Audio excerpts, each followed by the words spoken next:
it's pink. 100% pink. Walang ibang color kundi pink. Hala. Sobrang pink. The answer is yes. Ang dami nila. Gusto niyo bang pangalanan ko silang lahat? Oh. BBC! Yeah. Yes, I love BBC. Ano yun? BBC. I love... Hindi niyo alam? Ano yun? Yan. Hi everyone, it's Ellie Miss again and welcome back to my YouTube channel. And today guys, by the way, nag-record ako kanina but nawala yung audio.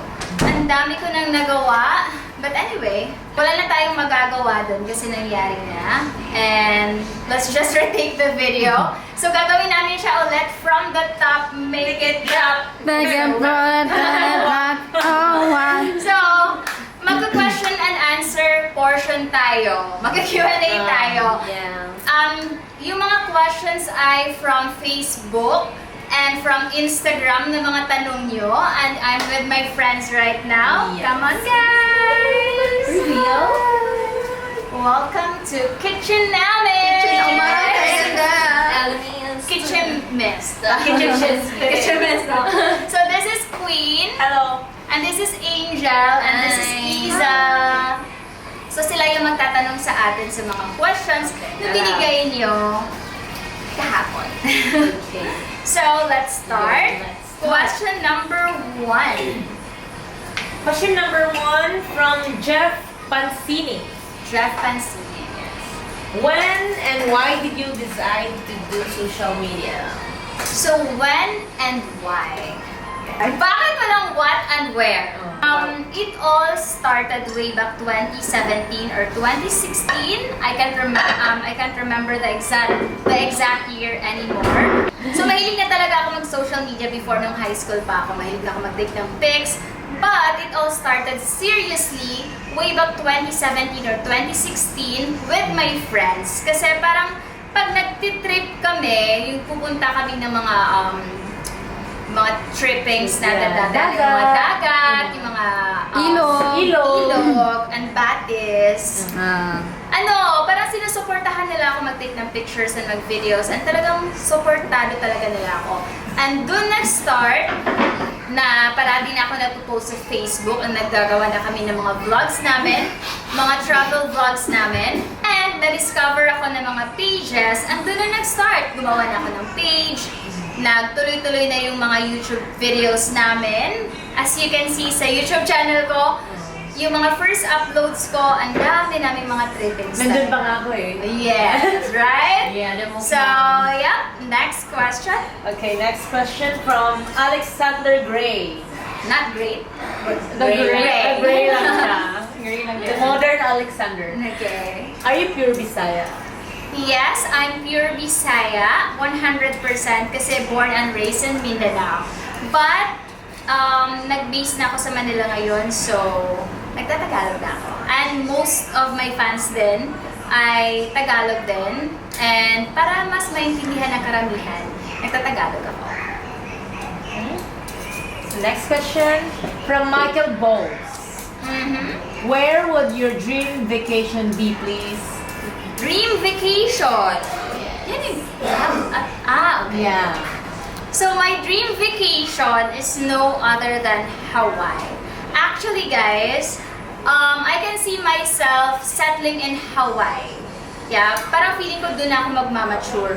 Why? It's because I love surfing, I love beach, I love nature, and I think ma-enjoy talaga ako dun. And parang balance lang yung lifestyle nila dun. But hindi ko pa siya masasabi talaga na 100% dun na ako magsisettle. Kasi hindi ko pa naman na-try. So, you will never know if you will never try, right? Okay, next question, please. Next question by J.R. Carlos. Your vital stats. Vital stats. Wait, I'm just gonna find some light. Dito pala sa harapan ko. So, vital stats, 34, 24, 22, and 34. Fifth question. Okay, wait. By the way guys, I'm making carrot lettuce salad with sesame dressing. Ito yung kinakain ko sa bahay most of the time, paired with air-fried chicken breast. Von Ryan P. Ruel. Aha. Pink ba? Pink Jud? Oy, curious ka! Pink ba talaga? So the answer is, yes, it's pink. 100% pink. Walang ibang color kundi pink. Hala. Sobrang pink. Favorite color ba yan? Yes, you're right. Okay. My favorite color is pink. Wala nang iba. And if you gonna stalk me on my Instagram, most of my clothes are pink. Even my bikinis are pink. Yeah, and yes, again, the answer is pink. Next question from Foma Cresco. Would you try Victoria's Secret modeling if they offer you the chance or get in? Boy, why not? My God, that's the dream talaga ng every girl's. Yes. Diba? Why not? Kaso, hindi. Hindi na tayo pupunin kasi ang tataas na standards nila and mas, maliit kasi ako eh. Yeah, hindi tayo matatangkad gaya nila. So, hanggang panaginip na lang. From Ryan Leia. Have you been received an indecent proposal from some politicians or else? Oh, medyo ma-intriga si Ryan. The answer is yes. Ang dami nila. Gusto niyo bang pangalanan ko silang lahat? Oh! Miss Cheese! Miss Cheese! Chika Minute. So, abangan niyo sa next vlog ko. Anyway guys, yeah, marami. Nag-i-email sila and umabot sila sa Facebook and Instagram ko. But, for me kasi, kaya pa naman ng business ko at kung ano yung meron ako ngayon para ma-provide yung lifestyle ko. And I think hindi lang din naman ako yung mga nakaka-receive ng ganon. I think most naman na mga influencers and models.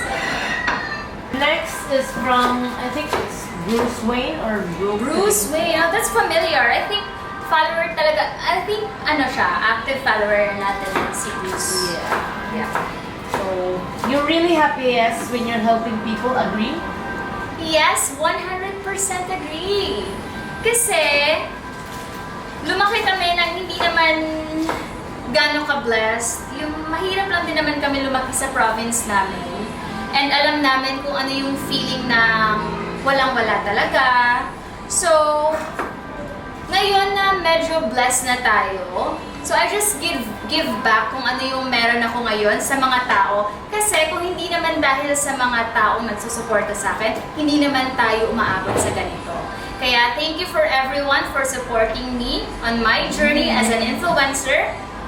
And I'm trying my best to give back to the people, especially sa mga nangangailangan talaga.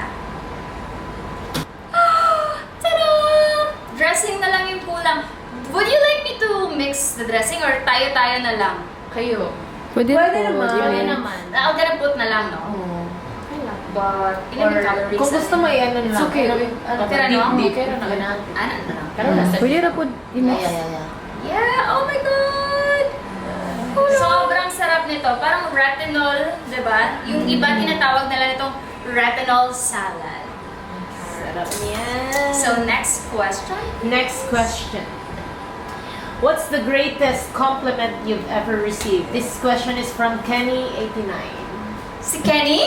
Yeah, si Kenny. Si Kenny89. Okay, the biggest compliment that I received is I'm a good person. Yes. Kasi yung ganda and yung talino, yung talino is, natutunan naman natin yan, and yung ganda is, nag-fade naman yan. Kasi hindi naman panghabang buhay maganda at sexy tayo, right? So, yeah, the biggest compliment I receive is that I'm a good person talaga. And with a big heart. I love you all. Wow. Let's try first our carrot salad with seasoning dressing. Do you want to eat? Let's eat.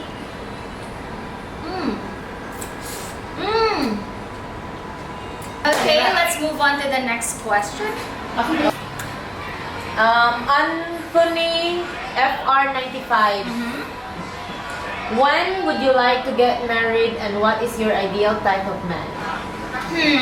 When? I mean, we cannot force things naman talaga kung kailan mangyayari yung mga gusto nating mangyari. If time na talaga. Kasi hindi naman tayo yung nagde-decide sa future natin. Yung Panginoon po yung nagde-decide nun. And my ideal type of guy, I mean, hindi ako nagmamatter sa looks kasi mag-fade naman yung looks. But, emotional, what matter the most is yung emotional intelligence ng tao. Paano pag nag-married na kami tapos looks lang yung mapoprovide niya, di ba? I mean, hindi naman siguro fair, no? Fair yun. So yeah, emotional intelligence is really, really important for me. Yep. Next question, please. Okay, next question from Fuzzy Chulo. Okay, that's the last question. Yeah, last question. Do you like BBC? BBC! Yeah. Yes, I love BBC. Ano yun? BBC? I love... Hindi niyo alam? Hindi yun. Yan. Hindi kami updated. Baby boy cute? Or better than big boy cute? Yeah, I love BBC. Totoo? Pwede ba magreto kayo ng BBC dyan? So anyway, 10 questions na yan, right? So I think that's all. I hope you enjoyed watching my video, guys. And ready na yung salad natin. Let's eat! And yeah. And I'm just gonna call my friends dito kasi... Babay ta. Your friend Wala ka. Alay. Sige mo na. Alam mo, ano sila gawin? So, yeah, thank you so much guys for watching and thank you for my friends who helped me out para mangyari yung vlog na to. And bye!